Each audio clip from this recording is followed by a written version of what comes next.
여러분 안녕하세요. 지난 시간에 이어서 이 시간에도 우리가 논어를 어떻게 공부할 것인지 그리고 논어를 통해서 무엇을 우리가 얻을 것인지 즉 논에서 제시하는 인간다운 삶이 무엇인지를 살펴보기 위해서 먼저 우리가 논어를 공부하는 도구를 확보를 해야 되기 때문에 우리가 어떻게 논어를 연구할 것인지 방법을 갖추기 위해서 사고와 언어가 무엇인지를 계속 살펴보도록 하겠습니다. 그건 당연히 이제 논어라는 저작이 한문이라는 언어를 통해서 제시가 되어 있기 때문입니다. 다만 이제 지난 시간에도 잠깐 살펴보았지만 논어의 구성 형식이 어떤 주제를 제시하고 그 주제에 대해서 자신의 주장을 논증하는, 자기의 주장이 옳다는 걸 논증하는 이론 체계로서 제시가 되어 있지 않기 때문에 논어를 일관하는 어떤 내용이 무엇인지를 쉽게 파악을 할 수가 없습니다. 그래서 대화체의 형식 속에 숨어 있는 논어에서 제시하고자 하고 있는 내용, 즉 한마디로 얘기하면 군자도인데 이상적인 인격체, 사람다운 사람으로서의 군자의 삶이 무엇인지를 살펴보기 위해서는 논어의 구성 형식인 언어와 그것을 대하는 우리가 어떤 관계인지 어떻게 우리가 이해를 해야 될 것인지를 먼저 파악하는 것이 필요하기 때문에 지난 시간에 몇 가지 우리 자신, 논어를 보고 논어를 공부하는 우리 자신이 어떤 존재인지를 살펴보았고, 우리 자신이 어떤 측면을 중심으로 해서 사고를 진행하는 것인가도 살펴보았습니다. 자, 이번 시간에는 우리가 이제 논어의 저자인 공자가 자신의 제자들에게 또는 당시의 제후들이나 대부와 같은 정치인들에게, 관리들에게 자신의 뜻을 드러낼 때 도구가, 자기 뜻을 제시했던 도구가 바로 언어입니다. 말과 글이죠. 말과 글. 그러면 오늘날 우리가 사고를 할 때도 공자와 똑같이, 공자도 역시 사고를 언어로 했고 언어로서 또 뜻을 표현했듯이 오늘날 우리도 사고를 언어로 하고 그 사고 내용을 다시 언어로 표현하기 때문에 언어와 사고와 언어, 그것이 표현된 언어, 그리고 우리라는 삼자의 관계를 잘 이해를 해야 됩니다. 그래서 그것이 바로 논어를 비롯해서 논어뿐만이 아니죠. 뭐 어떤 저서든 저작이든 또는 다른 사람과의 대화를 하거나 할 때도 역시 그 사람이 사용하는 언어, 그리고 그 언어 속에 들어있는 그 사람 마음이 어떤 마음인지를 파악을 해야 그 사람의 언어 속에서 제시하는, 언어에 담아서 제시하는 뜻이 무엇인지를 파악을 할 수가 있습니다. 그러니까 똑같은 말이라도 할머니들이 아이고 내 새끼 이뻐 그럴 때 그 새끼란 말이 당연히 나쁜 의미가 아니라 너무 사랑스러워서 주체할 수 없는 감정의 표현이지만 야 이 새끼 저 새끼 이럴 때는 상대방을 욕하는 말이죠. 똑같은 새끼라는 단어이지만 다르죠. 근데 우리가 그걸 포장을 잘해요. 사람은 자기의 뜻은 감추고서 아름다운 미사 여구를 쓰면 그 말에 현혹되기가 쉽습니다. 그래서 사기를 당하고 그러는 거죠. 사기당하는 게 물건이라 이런 것, 재물만 뺏기는 게 아니라 우리의 주권, 표를 뺏기는 것도 정말 큰 일입니다.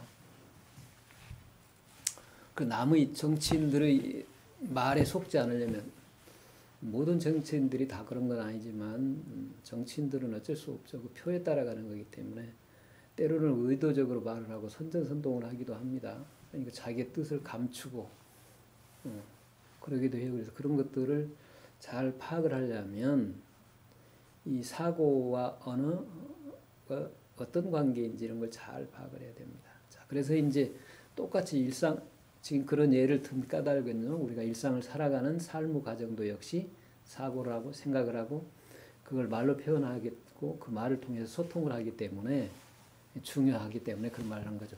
자, 우리가 이제 혼동하기 쉬운 게 그거예요. 우리가 사고를 언어로서 하고 그 언어 내용을 다시 사고 내용을 언어로서 표현합니다. 자, 그런데 중요한 게 있습니다. 내 생각을 사고 결과로서 생각을 언어로 표현하지만 그 언어는 사고와는 또 다르다. 이걸 이해를 해야 됩니다. 근데 우리는 이걸 많이 혼동을 하죠. 예를 들면요. 이 언어라는 건 계룡산을 가리키는 지도와 같다고 그랬죠. 계룡산을 가리키는 지도와 같아. 계룡산 지도.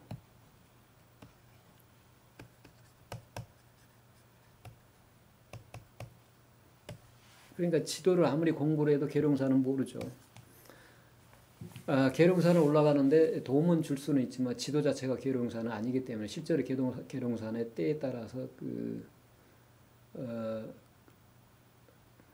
우리가 갑자기 그 봉우리가 생각이 안 나네.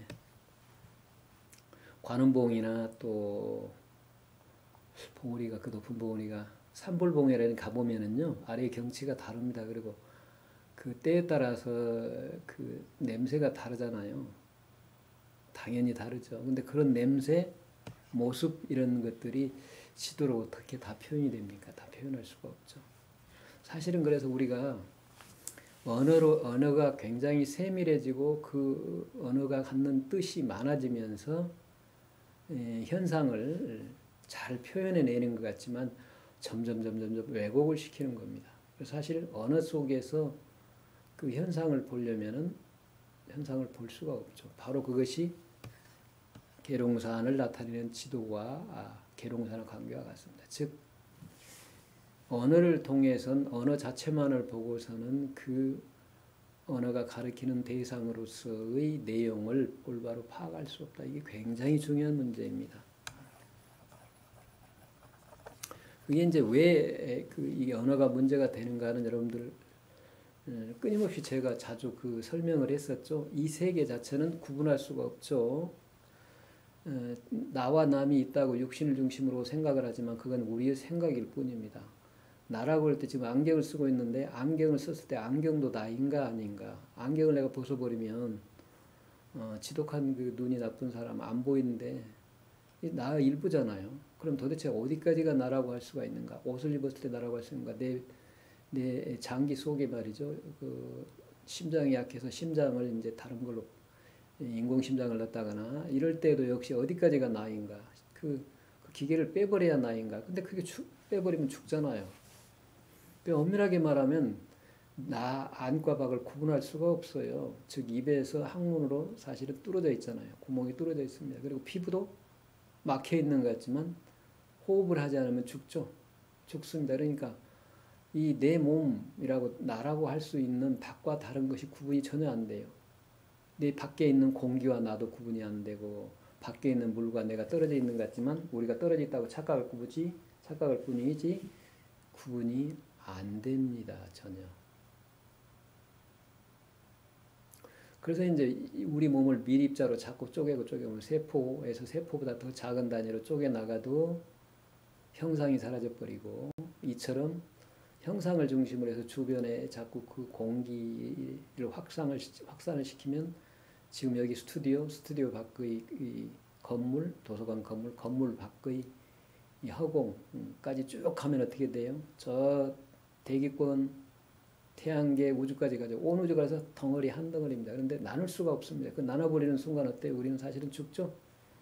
물을 안 마시면 죽고 공기를 딱 갈라버리면 내 주변의 공기 호흡을 하지 않으면 죽습니다. 그래서 실제로 우리가 얘기하는固유명사를 붙여서 나다, 남이다, 이름지어서 구분할 수 있는 것은 이 세상에 아무것도 없습니다.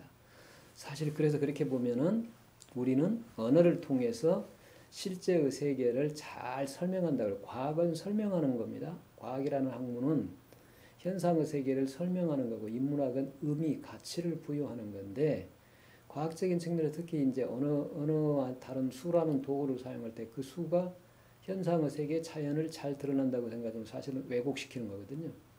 전혀 다른 세계를 드러내는 거지 세계 자체를 나타내는 건 아닙니다. 여러분들이 그 점을 잘 이해를 해야 됩니다. 근데 그게 혼동을 해버려요. 자꾸 혼동을 합니다. 그래서 처음에는 계룡산을 나타내는 지도와 계룡산이 같다고 생각을 하다가 나중에는 지도가 계룡산이고 계룡산은 가짜라고 해버린다 그런 얘기입니다. 그러니까 어찌 보면 가짜 쪽에서 하는 거라고 볼 수 있어요. 이게 이제 소극적인 측면에서 보면 그렇죠. 그래서 이 세상의 본질을 나타내는 걸 우리 이제 뭐라고 그러죠? 도라고 그러잖아요. 도.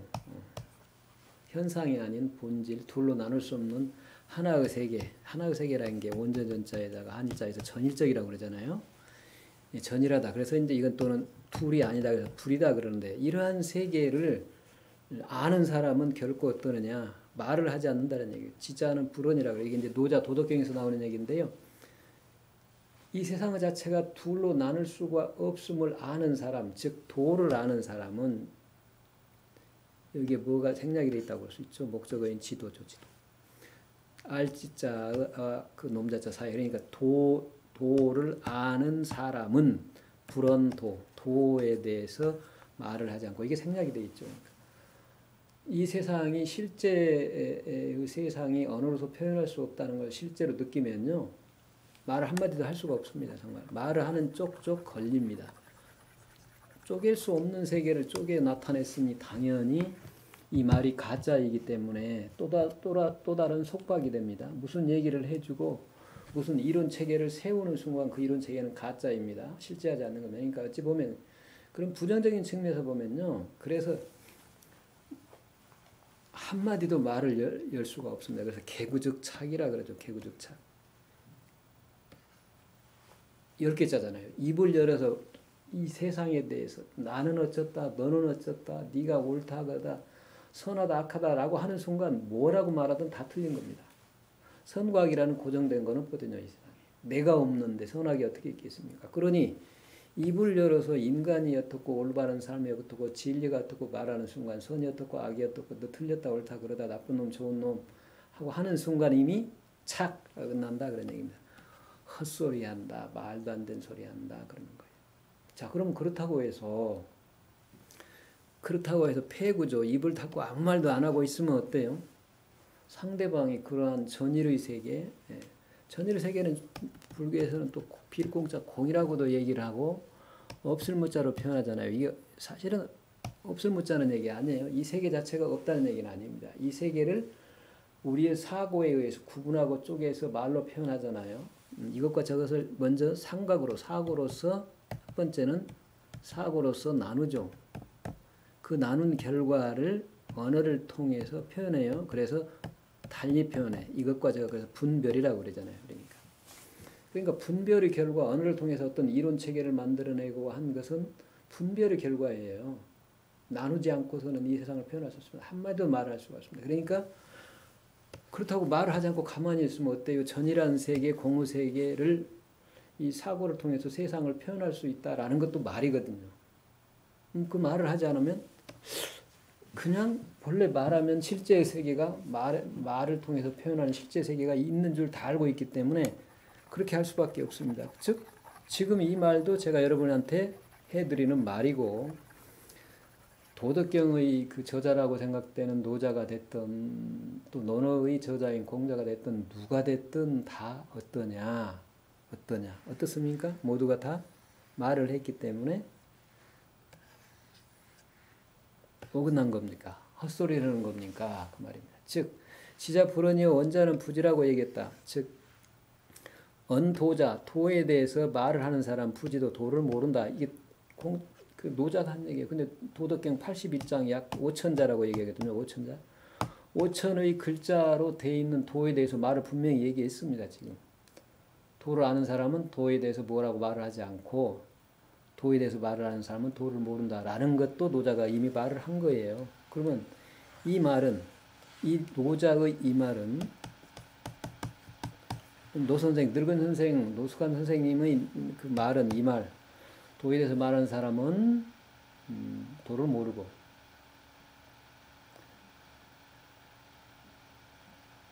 아는 사람은 도에 대해서 말을 하지 않는다. 이것은 오늘 말입니까? 그런 말입니까? 이런 논리적인 모순이 떨어지죠? 똑같잖아요. 똑같죠. 그러니까 이 말도 어때요 지금? 그러면 도에 대해서, 불성에 대해서, 불법에 대해서 말을 하면 어긋나고, 말을 하지 않으면 듣고자 하는 사람이 모르니까 도를 잃어버린다라고 얘기한다면, 그럼 도대체 어떻게 해야 될 것이냐. 이게 중요합니다. 도라는 어떤 것이 있고, 도를 언어를 통해서 표현되어지는 어떤 게 있다라고 생각하면 큰 오산입니다. 도라는 개념도 말입니다. 말. 언어, 문자라 그런 얘기. 이해가 되세요? 네, 그러니까 이게 지금 입을 열어서 말을 하고, 입을 닫고 말을 하지 않는 게 말의 문제나 도의 문제, 그리고 세상의 문제가 아니라 그거를 쓰는 지금 여기의 나의 문제다 그 말입니다. 선악, 대소, 미추, 장단 등등 옳고 그름, 시비 이런 것들이 전부 세상에 있는 것이 아니고 내 생각이 있을 뿐입니다. 옳고 그름이라는 내 생각이 있을 뿐이고, 그 옳고 그름이라는 생각을 언어로서 표현된 시와 비라는 언어가 있을 뿐입니다. 옳음이 없으면 그름이 없고, 그름이 없으면 옳음이 없습니다. 그러니까 그름으로 인해서 옳음이 있고, 옳음으로 인해서 그름이 있기 때문에 양자는 둘이 아니에요. 그래서 결국은 시와 비가 없습니다. 이게. 그런데 불구하고 우리는 어쩔 수 없이 시비를 쓰는데도 불구하고 사람을 딱 갈라놓고서 너는 옳은 말만 한다, 그런 말을 한다, 그럴 수가 없습니다. 너는 선한 놈이다, 너는 악한 놈이다, 절대 그럴 수가 없는 겁니다. 그러니까 언어가, 이게 우리가 언어를 어떻게 쓰느냐가 정말 중요합니다. 여기서. 그러니까 언어가 도를 또는 실제의 세계를 드러낼 수 없다라고 지금 이렇게 얘기를 했죠. 이 언어의 부정적인 측면이에요. 언어의 역기능. 언어의 역기능이 따로 있을까요? 반대로 언어의 순기능도 있습니다. 지금 우리가 마음으로 사고를 하고 또 생각을 통해서 자꾸 분별하고 나누고, 아, 이것이 무엇이다라고 인지를 하고, 아, 내가 무엇을 해야겠다 의지를 하는 등등의 그 작용들이 모두 뭐냐? 본성이라는 지혜와 자비의 작용이에요, 이게. 그러니까 다른 데서 나온 것이 아니라 본성이라는 하나에서 나왔다. 시, 비, 오름도 본성에서 나오고, 그름도 본성에서 나오고, 입을 여는 것도 본성에서 나오고, 입을 닫는 것도 본성에서 나오고, 말을 하지 않은 것도 본성에서 나오고, 부지, 말을 모르는 것도 본성에서 나오고, 아는 것도 본성에서 나온다 그 말입니다. 자, 그래서 이처럼 사실 우리가 도덕경이 됐든 논어가 됐든 주역이 됐든 그 모든 것도 바로 본성의 작용입니다. 본성의 작용인 사고 결과가 언어를 통해서 드러난 것이 바로 경전이라는 저작들이에요. 그러니까 이거는 앞에서는 순기능이 있지만, 앞에서는 우리가 언어, 사고의 결과를 언어로서 표현할 때, 표현하는 것 자체가 갖는 한계점, 언어의 역기능을 표현했죠. 여기서는 역기능. 여기서는 사실은 순기능을 표현한 거죠. 순기능. 언어의 순기능. 그럼 언어의 순기능과 역기능이 따로 있느냐? 그렇지 않다는 거죠. 언어를 사용하는 우리 자신의 문제이다 그 말입니다. 그러니까 이거는 우리가 본성을 주체로 사고를 하고 언어를 통해서 그 사고 내용을 다시 언어로서 표현하면 이게 바로 뭐가 돼요? 진리가 됩니다. 진리가 돼요. 왜냐하면요, 본성의 차원에서 언어를 사용하고 사고하고 언어를 사용하는 사람은 언제나 다 자신도 이롭고 남도 이롭게 하고자 하는 뜻을 가지고 말을 하고 글을 쓰고 행동을 하기 때문입니다. 그러나 본성이 아닌 본능으로 살아가는 사람, 육신이 갖고 있는 본능으로 사고를 하고 사고 내용을 언어로 표현하면 그 언어는 언제나 설사 진리를 말하고 도를 말하고 본성을 말하고 그 어떤 것을 말하더라도 역기능을 하게 돼요. 즉 악을 표현하게 됩니다. 그래서 이게 차이예요. 그러니까 왜냐하면요, 본성의 차원에서 나와 남이 둘이 아니기 때문에 내가 말을 하고 내가 사고를 한다는 생각을 안 해요. 그게 이제 무의라고 그럽니다. 무의. 즉 무심으로 내가 뭘 하고 내가 한다는 생각이 없이 무심하게 말하고 행동하고 사고를 하기 때문에 그 말 속에 담겨 있는 뜻이나 마음이 다른 사람을 움직이고 다른 사람을 이롭게 합니다. 그러나 본능에 따라 사는 사람은 육신이 자신이라고 생각하고 사고를 하고 말을 하는 모두가 다 자기의 이익입니다. 이익이 오로지 이로울 이자 암음기자 자기의 이로움만을 위해서 이익이 다시 쓸게요. 이익이 오로지 육신이 갖고 있는 본능을 충족시키기 위해서 즉 자신의 이로움을 위해서 사고하고 말하고 행동하기 때문에 그 말이 아무리 아름다운 말이라도 자신도 해치고 남을 해치게 된다 그 말입니다. 근데 이제 우리가 이렇게 나누어서 얘기했지만 사실은 사람의 본성은 누구나 같기 때문에 결국은 내가 본성을 주체로 사고를 하고 언어를 쓰느냐와 아니면 육신이 나라고 여기고 육신을 가지고 언어를 사용하고 쓰느냐의 차이에 있습니다. 즉 이건 바로 작용 문제라고 볼 수 있죠. 본성을 주체로 해서 언어를 쓰느냐 아니면 본능을 주체로 언어를 쓰느냐에 따라서 그 언어의 내용이 기능이 순기능이 되기도 하고 역기능이 된다. 이제 그런 얘기죠. 물론 이제 이 문제는 단순하게 이런 문제만 얽혀 있지 않고 좀 더 깊은 내용이 있습니다만은 그러나 개략적으로 적어도 이런 부분만 이해를 해도 언어와 우리 사고 그리고 사고 이전의 우리 본성의 삼자의 관계를 분명하게 이해를 하면 남이 어떤 말을 하든 그 말에 속아 넘어가지 않을 뿐만 아니라 어떤 사상이나 이념이나 이론 체계에도 자기가 주인이 돼서 이롭게 쓸 수 있게 됩니다. 즉 거기에 속아서 구속되고 속박되는 삶, 부자유스러운 삶을 살지 않을 수가 있습니다. 우리가 논어를 보든 뭐를 보든 그 단순하게 논어의 그 내용이 무슨 말로 얽혀져 있는지 그 지식을 통해서 얻고자 한다면 그것도 필요하겠죠. 그러나 단순하게 지식만 이해를 해서 나중에 충돌이 일어납니다. 공자는 그러니까 뭐라고 했냐면요. 이 얘기를 했죠. 그 말을 해야 될 때 말을 하지 않으면 사람을 잃습니다. 말을 통해서 전의의 세계, 자기 본성의 세계, 실제의 경계를 정말 도를 깨닫고 싶은 사람한테는 말을 해줘야 됩니다. 도에 대해서. 그런데 도에 대해서 관심이 없고 알고 싶어도 아직은 준비가 안 된 사람한테 말을 해주면 그 사람은 말을 잃게 돼요. 그러니까 지자는 불실은 지혜로운 사람은 말도 잃지 않고 사람도 잃지 않는다 그랬거든요. 그 말은 무슨 얘기냐면 말을 해야 될 때 말을 말을 해야 될 때 말을 하고 말을 하지 말아야 될 때 말을 하지 않는다는 얘기거든요. 그게 이제 진리에 관한 말이라는 건 정말 더구나 그렇습니다. 오늘날은 대부분이 다 육신을 중심으로 해서 본능적으로 살아갑니다. 먹고 입고 사는 그 본능, 맛있는 거 먹고 좋은 소리 듣고 보기 좋은 것 즐기면서 살아가는데 사람들이 그 삶이 치중이 돼 있기 때문에 그게 이제 매스컴에서 TV나 이런 매체에서 자꾸 조장을 하죠. 먹방이면 이러면서 먹방 여행도 하고 세계 여행을 하면서 맛있는 거 그러다 보니까 눈, 귀, 코 이런 감각 지각에 자꾸 끌려 살아가기 때문에 이런 얘기를 하게 되면 굉장히 싫어하는 사람이 많습니다. 그래서 싫어하는 사람한테 이런 얘기를 하면 화를 내죠. 오히려 저 상대방을 이롭게 해주려고 하는데도 불구하고 오히려 화를 내게 돼요. 그러니까 그런 사람한테는 어떻게 당연히 이 사람이 지금 받아들일 준비가 돼 있나 돼 있지 않느냐를 따져보고서 해야 되겠죠. 말을 하고 해야 되겠죠. 그런 걸 많이 느낍니다. 사실. 자, 그래서 결국은 이제 그 사고와 언어는 사고가 갖고 있는 사고는 언제나 사고 특징이 뭐라고 그랬죠? 본능을 중심으로 하면 이게 이제 분별이라고 그랬잖아요. 나누. 분합적인 사고로 해요. 자꾸. 사실은 분합보다도 분별하죠. 쪼개죠. 선악, 시비, 대초 자꾸 쪼개고 그게 이제 그런 사고라고 본능을 주체로 사고를 하면 그것이 언어를 통해서 표현이 되기 때문에 그 언어의 역기능이 한쪽으로 나타납니다만 본성을 주체로 사고를 하면 전위적인 사고로 해요.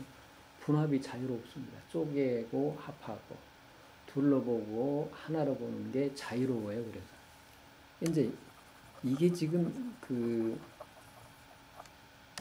언어를 유용하게 쓰느냐 경전처럼 종교에서 얘기하거나 또는 사상 측면에서 그 텍스트로 활용되어지는 도덕경이 됐든 뭐 남화경이 됐든 사서삼경이 됐든 불경이 됐든 이 모든 것들이 경전적인 순기능을 하느냐 역기능을 하느냐는 언어나 문자 또는 사고 자체의 문제가 아니라 그걸 사용하는 지금 여기의 나의 문제이다 그런 얘기입니다. 그 얘기를 사고 언어가 갖는 순기능이 엮이는 건 그걸 사용하는 인간 자신의 문제다 그랬습니다. 그러니까 그럼 어떻게 써야 되느냐? 우리가 언어를 볼 때는 어때요? 본성을 깨달아서 본성이라는 게 주체인데 본체인데 그 경전을 보면 경전을 쓴 사람도 누구예요? 인간이고 그걸 읽는 나도 인간입니다. 근데 육신을 통해서 뭐 읽는 내가 있고 경전을 쓴 성인이 따로 있습니다. 그리고 성인은 이미 죽어버렸고 그래서 죽었으니까 어때요? 없잖아요.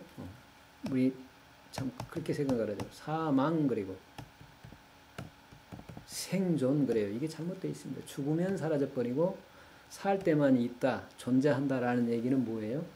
육신 중심으로 얘기해요. 시공상의 모습을 갖고 있으면 살아있고 있고 없으면 사라졌다는데 본성의 차원에서 보면 존망이 없습니다. 즉 유와 무가 없다 그런 얘기예요. 그래서 현상을 통해서 보면은 말을 하는 사람과 말을 듣는 내가 둘이 다르지만 사실 본체의 측면에서 보면 어때요? 본성의 차원에서 보면 경전을 말한 성인과 죽은 성인과 그 경전을 읽는 지금 여기에 나가 둘이 아닙니다. 그래서 그런 차원에서 봐야 경전을 의미를 올바로 이해를 할 수가 있습니다. 즉 똑같이 살아있든 죽어있든 지금 내가 어떤 사람과 만나서 언어라고 대화를 할 때 똑같이 어때요? 그 말 자체 그 사람의 귀에 들리는 소리를 중심으로 해서 또는 눈에 보이는 모습을 중심 즉 현상을 중심으로 해서 보고 듣고 말하면 어때? 거기에 끌려다닙니다. 속는다 그런 얘기예요. 그래서 자유롭지 못합니다. 그러니까 이걸 벗어나서 언제나 그 근원인 본성의 차원에서 말을 듣고 모습을 보고 소리를 듣고 하면 어떻게 되겠어요? 어떤 말을 하든 나를 칭찬하든 욕을 하든 비난을 하든 나를 배신하든 나를 사랑하든 마음이 무심하게 됩니다. 그게 끌려다니지 않게 돼요. 그래서 어째요? 자유롭습니다. 자유로워. 그래서 어떤 사람이 나한테 어떤 행동을 하든 마음에 흔들림이 없다는 얘기예요. 그렇다고 해서 아무런 감정이 없느냐? 감정이 없는 무정물과는 다르죠. 그렇지가 않습니다. 당연히 언제나 모든 존재를 이롭게 하고자 하는 열정 속에서 끊임없이 살아갑니다. 그런 존재가 바로 군자라고 그러고 유학에서는 논어에서는 군자라고 그러고 뭐 불교에서는 보살이라고 그러고 그렇죠. 그러니까 다르지가 않아요. 그래서 이처럼 눈에 보이는 현상으로부터 벗어나 있는 경계를 뭐라고 그래요? 부처라고 그래요. 금강에서 그랬잖아요. 이 일체상 모든 상을 떠나 있음 그것을 즉 이름에서 재불 온갖 부처라고 한다. 부처라는 개념이 가리키는 경계는 어떤 거겠어요? 인간으로 얘기하면 본성이라는 형이상의 근원, 모습을 떠나 있고 언어를 통해서 표현할 수 없고 사고를 통해서 드러낼 수 없는 경계를 부처라고 얘기합니다. 불교에서는 부처라고 얘기해요. 그러니까 본성이라고 얘기하나 불성이라고 얘기하나 기독교에서 얘기하는 구세주라고 얘기하는 전부 똑같은 얘기입니다. 이 이름과 모양을 떠나 있는 경계, 경지 그것을 그렇게 표현한 것입니다. 그러니까 우리가 이제 사고를 하더라도 어찌하든 생각을 해도 본체와 현상을 구분해서 이해를 해야 돼요. 그 사고 자체가 바로 본체의 작용이라는 측면에서 보면 내 사고가 육신이 하는 게 아니니까 즉 나와 남이 구분되는 내가 하는 게 아니라 본성이란 나와 남의 둘이 아닌 본체의 작용임을 알게 되기 때문에 내가 어떤 생각을 해도 아 이거 틀렸다 옳다 그러다 잘했다 못했다라는 사고 자체에 얽매이지 않기 때문에 자유롭다. 그리고 그 사고를 언어를 통해서 표현하더라도 그 표현된 것이 본체의 작용이기 때문에 즉 온 우주와 더불어 함께한 것이지 나란 개체가 한 것이 아님을 알기 때문에 자유롭다 그 말입니다. 그러니까 업에 빠지지 않는다 그런 얘기예요. 카르마. 이 산스크리트 까르마가 맞는가 모르겠네요. 일업자인데 까르마 그래서 이게 이제 그 어떤 원인이 돼서 반드시 결과를 낳는다라는 그래서 이제 인과 속에서 못 벗어난다. 원인과 결과에서 못 벗어난다라는 얘기를 해줘. 그 운명론적인 관점에서 얘기하는데 그렇지 않다는 얘기예요. 언어에 얽매이지 않고 사고 내가 어떤 생각을 해도 생각에 얽매이지 않고 내가 그 사고 내용을 언어로서 표현해도 표현된 언어에 얽매이지 않다. 즉 업으로부터 자유롭다. 그러니까 업이 있어서 업을 벗어나는 것이 아니라 본래 업이 없음을 알고 자유로워지는 겁니다. 업이 없기 때문에 자유로움을 파악하는 거다. 그게 이제 수기하고 수기 나를 닦는 수기 내용이 그겁니다. 그러니까 순방향에서 보면 본래 업이 없구나. 내가 자유로운 존재라고 하는 걸 파악을 한 것이지. 내가 깨달아서 비로소 업이 사라지고 자유로워지는 건 아닙니다. 만약에 그렇다면 그 깨달음이 사라지면 다시 또 내가 업에 얽매이고 자유롭지 못하죠. 그렇지 않습니다. 본래의 내가 그러함을 파악하는 게 학문이고 수기이고 그렇습니다. 그래서 우리가 논어를 공부할 때도 그런 두 가지 관점, 순과 역의 방향, 그리고 본성과 물리적인 생명, 또 본체와 작용과 현상이라는 체용상이라는 개념을 도구로 내 논어란 전적을 이해할 수 있는 도구로 확보를 해놔야 그 도구들 중심으로 해서 논어를 이해하면 논어의 내용이 확실하게 드러납니다. 즉 공자가 수많은 대화를 통해서 언어를 통해서 감춰놓은 건 아닙니다. 다 드러냈지만 감추어진 것처럼 느낄 뿐인데 그 감추어놓은 뜻이 드러나게 된다. 그물로서 마치 물속에 고기를 잡듯이 잡을 수 있다. 엮어낼 수 있다. 그 도구가 바로 뭐냐? 체형상이나 성과 명, 형이상과 형이야, 도와 기, 순과 역 이런 것들을 서로 연관시켜서 시간과 공간의 범주를 중심으로 해서 이해하는 방법이다. 자, 이걸 이제 여러분들이 이해를 할 수 있도록 반복적으로 말씀을 드리고 있습니다. 자, 오늘은 이걸로 마치겠습니다. 수고 많으셨습니다.